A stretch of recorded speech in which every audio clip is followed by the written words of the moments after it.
Miss Hopeful, I'm going to give it to you straight. You have cancer, but not just any cancer. You have cancer of the lungs, the beast of them all. Doc, are you telling me that I'm dying? It just doesn't make sense. I mean, I take real good care of myself. I watch what I eat. I even lost 30 pounds by substituting some of my meals for cigarettes. I eat cereal for breakfast every morning. I drink plenty of milk. It does the body good, right? How can this be? How much longer do I have? Miss Hopeful, to be quite frank, you only have a few months if you do nothing at all. However, we do have a few options that may elongate your life a few months or possibly as much as a year. I'm sure you're familiar with the conventional cancer treatment options, surgery and radiation. While these are fine options, you may want to consider the new, innovative treatment, chemotherapy. Researchers say it's the killer dealer of treatments, and it's likely to be the cure. Oh, Doc, I'm so happy to hear you say this. I thought you were going to tell me I have to take some crummy treatment like radiation. The side effects sound simply dreadful. I don't want to be zapped. Well, radiation isn't all that bad. I mean, it saves some lives. And I wouldn't go as far as to say that chemotherapy isn't harmful to the body, but... That's right, Doc. You certainly wouldn't want to imply that chemotherapy or any of these other conventional cancer treatments aren't harmful to the body, but at least we have options, right? Did you know that prior to the late 1800s, surgery was mankind's only medical cancer treatment option? As early as 600 BC, Greek physicians would use surgery to treat this horrible carcinous disease.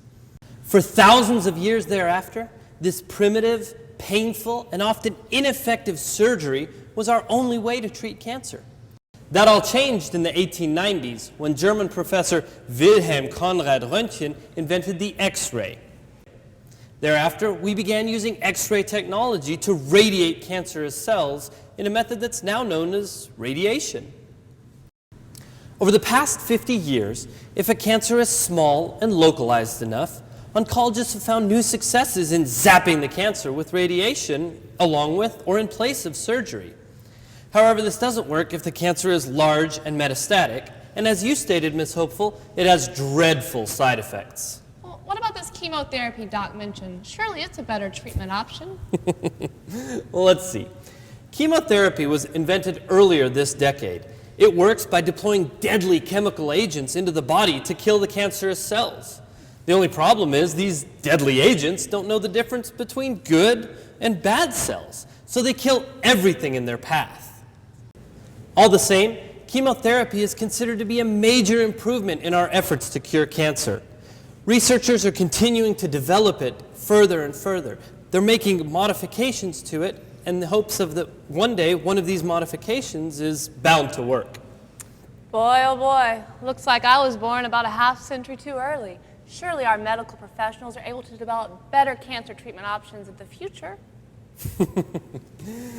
I hate to break it to you, Toots, but we could even go 70 years into the future, and our medical cancer treatment options would be largely the same as they are here today. Come on.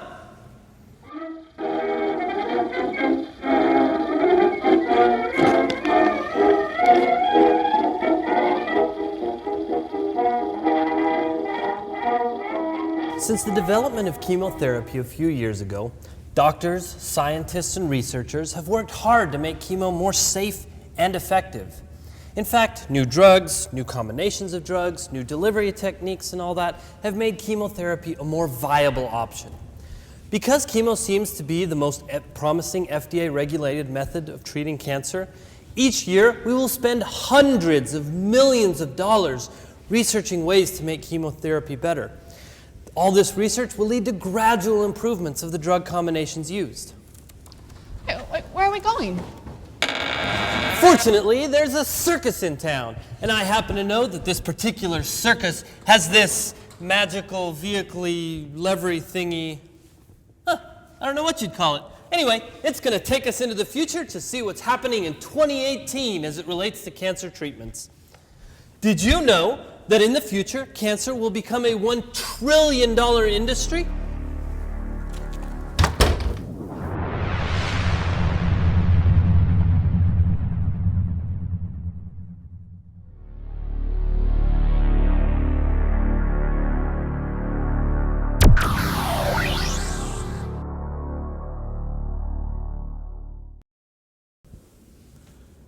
Oh my, where are we? You mean, when are we? Miss Hopeful, welcome to March 22nd, 2018. I believe you have a doctor's appointment.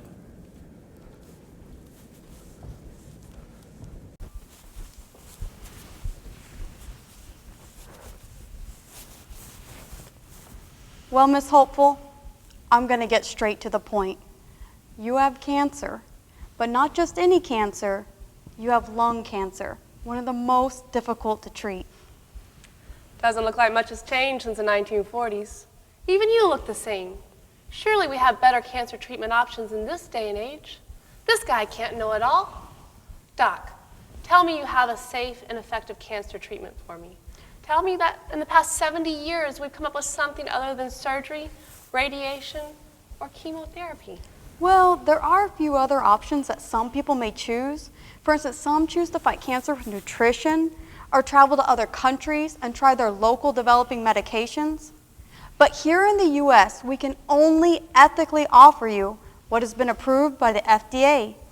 And today, those include surgery, radiation, and chemotherapy. We do have a few other medical options that are currently being tested here in the US, like immunotherapy, stem cell therapy, and hormone therapy. But these are still very much in the testing phase and have not shown consistent, safe, and effective results. That's right, Doc. Even though what we call conventional cancer treatments have not changed much in the past 70 years, researchers and health professionals have been hard at work developing nutritional and medical alternatives in this country as well as others. The FDA simply hasn't accepted these methods for various reasons, generally due to lack of data collected in a method our government requires. You see, it costs big money to satisfy our regulatory rules. Thus, the information is not widely known to the public.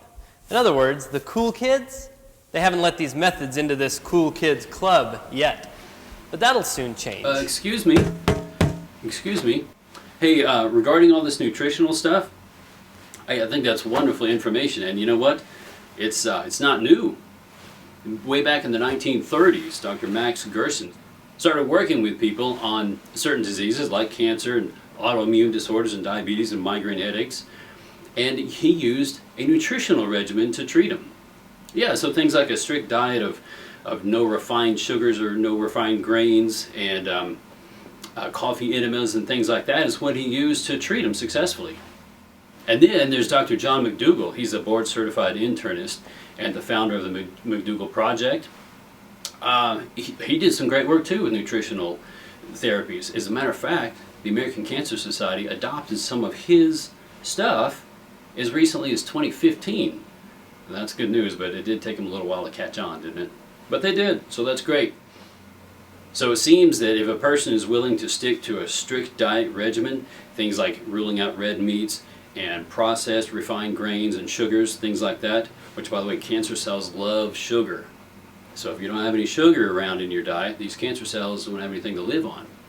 So if you're willing to stick to a strict diet regimen like that and follow a program and stay with it, then you have a really good chance, research shows, of slowing or even stopping the progression of cancer. And that's great news. Thanks, Dr. Goff. On the other hand, if you're wanting to go the medical route, may I recommend the medication amyloxine. In the early 1990s, U.S. government Dr. Frank Truitt was working on research and development for the cure for AIDS. His joint efforts were largely successful, and in part, the cause for the threat reduction in AIDS today. Interestingly, though, Dr. Truitt found that his AIDS patients, who also had cancer, showed improvements of both cancer and AIDS symptoms. Intrigued to say the least, he began focusing his research on solely conquering cancer. His successes were unprecedented, as he found his treatments to be effective and non-toxic. Well, I'm intrigued. How does it work? Let me show you. Just like the healthy cells in our bodies, cancer cells need to be fed. But unlike our healthy cells, they have an infinite hunger, causing continuous reproduction of the bad cells. Such an insatiable hunger eventually causes tumors, which crowd out healthy cells and ultimately kills good cells. Amyloxine was designed to prevent the greedy cancer cells from being fed, causing them to starve to death. What about our healthy cells? Do they starve to death? No, they don't. Fortunately, normal cells have the ability to absorb and transpose this special medication, allowing them to thrive. Not only that, but amyloxine promotes our healthy cells by removing irritants and allowing them to heal. To summarize, amyloxine starves cancer cells and heals healthy cells. Amyloxine is customized to each individual's chemistry, allowing it to be effective on any type of cancerous cells, as long as there are enough healthy cells to repair and take over. This is one reason why it is so important to avoid chemotherapy and radiation, because these treatments cause a tremendous amount of damage, which amyloxine must also overcome. But even then, amyloxine has had great success in increasing the quality and length of life for even the most damaged cells. Amyloxine is currently administered in Mexico and certain parts of Europe. Pretty great, eh? Unfortunately, Dr. Truitt's research was soon shut down when he was informed that his treatments were too expensive for mass production. Because amyloxine is customized to an individual's unique chemistry, it's not easily standardized, and thus not remotely as profitable as chemotherapy or radiation. In other words, it can never financially compete in the near $1 trillion industry. Disheartened, but not dissuaded, Dr. Truitt took his practice down to Mexico, where he could freely develop and administer his effective, non-toxic cancer medication. Since this time, Dr. Truitt has safely and effectively treated almost every type of cancer known to mankind. Wait, so you're telling me that since the early 1990s, there's been an effective and safe medical treatment for cancer, but it's not acknowledged or administered here in the United States? Well, it's not that the doctors don't want to treat with medications like amyloxine. It's that they are legally and ethically bound to treat within FDA guidelines and with FDA rules and with FDA-approved drugs if they want to keep that cool little white lab coat and that degree and license. Well, then why doesn't amyloxine get FDA approval so it can be administered here? I wish it were that simple. You see, for even the most basic drugs, it can cost between $3 and $4 billion to get FDA approval. This is in addition to the tremendous amount of lobbying that a drug must do to get the "you may pass go" card into our country. It's nearly impossible for a drug to independently develop and compete with big pharma with that kind of a price tag. Geez, are we trying to cure cancer or not? Okay, I didn't mean that. I know our medical professionals want to find a cure, but they're limited to using treatments that have been approved by our government. And well, I guess our government created these stringent guidelines to help protect us from fraudulent treatments. But this whole cancer is a business thing has gotten completely out of control. It feels like an abuse of power. What can we do to change this? Well, fortunately, in 2007, the nonprofit organization SoLive was formed to raise awareness about these safe and effective cancer treatment options that already exist. The operators of SoLive have witnessed countless people successfully conquering cancer with treatments like amyloxine. So they're passionate about letting people know it's a viable option. But it's a tough road ahead because their message is competing with the traditional medical practitioners. Despite this, they relentlessly share their message to anybody who'll lend them an ear. Wow, what a great cause. They're raising awareness for safe and effective cancer treatments so that people like me can know of better options, like the kind that doesn't harm you, or it actually increases your quality of life. We need to tell as many people as possible. I wonder how many people have heard of this treatment. Excuse me, has anyone here ever heard of amyloxine? I have. My name is Charlene Lawrence. I am Shannon's mother. And I've been working with Dr. Truitt for over 20 years. And I feel like it's an amazing choice, and I've seen so many people helped. And I love the fact that the quality of life and length of life is so important with everything he does.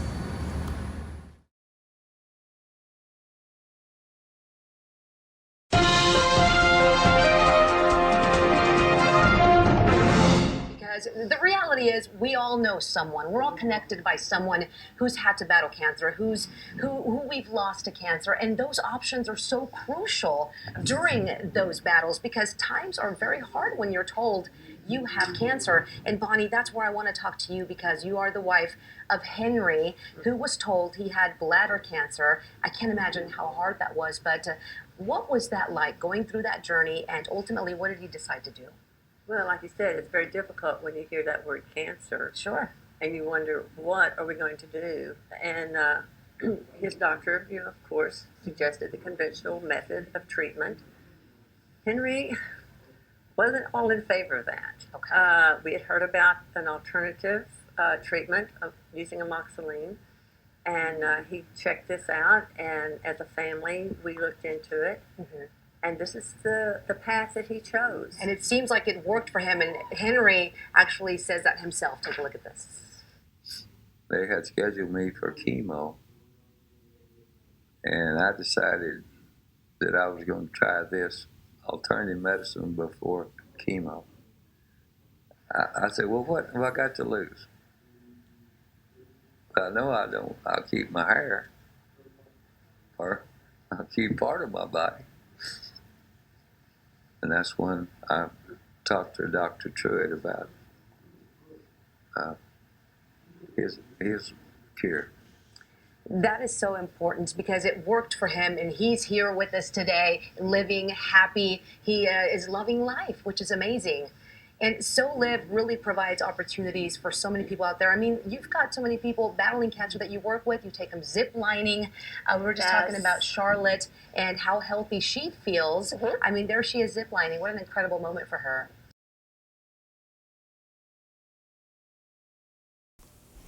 My dear 2018 friends, let's not waste another moment. There are many people out there like me who are desperately searching for a cancer treatment option that can safely and effectively heal their cancer. Can you imagine how many lives we can touch if we just start sharing with our friends and family? I know this treatment may seem unreal, but it's only because it's unknown and its effects seem too good to be true. Well, I can tell you this. If you would have told me that you could view or communicate with people anywhere in the world from a single handheld device in 1948, I would have told you that you're out of your gourd. Yet here we are in a world where this type of technology is not only normal, it's expected. We have remarkable minds that are capable of extraordinary things. Just think of the inventions that we've come up with in the past 100 years. Our ancestors would have never believed that we would one day walk on the moon. Or what about this handheld device I mentioned? You use it as a cellular phone or to search the internet? Just try explaining the internet to them. I don't even get it. But here we are. Is it so difficult to believe that we could also create a safe and effective cancer treatment? I think we can all imagine this. The difficult part is imagining that something like this exists, but is not made available in this great country of ours.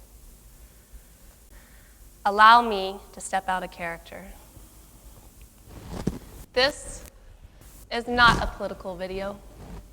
So Live, not a political organization. And we are not here to lay judgment on our medical industry or to discuss some conspiracy theory by our regulatory agencies. No. Instead, we are here to share wonderful, encouraging, inspiring, and potentially life-altering information. In all honesty, we don't even know why things are the way they are in the healthcare industry. But what we do know is that there are safe and effective cancer treatments that are already in existence. And we've witnessed at least one for over 20 years, and it's phenomenal results. Our mission is to share information about this treatment with those who are seeking a healing resolution for their cancer. Now is the time to embark on a journey to once and for all conquer cancer. You know, oftentimes what we believe to be the most difficult and complex tasks are actually right at our fingertips. This doesn't have to be difficult. We don't have to raise billions of dollars and hope that we may one day find the cure. No. Instead, we simply need to look a couple 100 miles down the road and see that an answer already exists, and we need to share. That's it. We need to share. That's how we conquer cancer. And we start by sharing with our friends and our family, and by empowering organizations like So Live that are passionate about sharing this treatment information with as many cancer patients as possible. Join us as we come together to raise awareness to help make effective, non-toxic cancer treatments more accessible to the public. Please help us to create a spark so that we can light the world on fire with love, help, and happiness. From the bottom of our hearts, we thank you for your support. We've all been touched in some way by cancer, whether it's through a personal battle or a loved one, and the journey, well, it's hard. Our next organization believes everyone affected by cancer should have a chance at a better quality of life and have treatment options that can make that battle a lot easier. With us today is Shanna Schultz. She's executive director of So Live, and Bonnie Zumwalt. She's the wife of a cancer survivor. Thank you for being here today. Thank you for having us. Of course, exciting time. You guys are part of the big give, but I want to ask you, Shanna, you've done so much work with So Live. What is the So Live mission? Oh, our mission is to raise awareness to help make effective, non-toxic cancer treatments more accessible to the public, but while also promoting general health, wellness, and happiness. I love that concept because the reality is we all know someone. We're all connected by someone who's had to battle cancer, who we've lost to cancer, and those options are so crucial during those battles because times are very hard when you're told you have cancer. And just to give you an idea of what you guys do throughout the year, what will donations do for So Live? So donations will help fuel our mission so we can reach more people like Henry. Bottom line is when, upon diagnosis, we're shared our conventional treatments, but we may not know about treatments that are administered outside the U.S. Okay. And we believe that the best gift that we can give is to let people know that they do have other options which may be effective and non-toxic to their body. So your donations can help us get out and reach more people like that. I love it.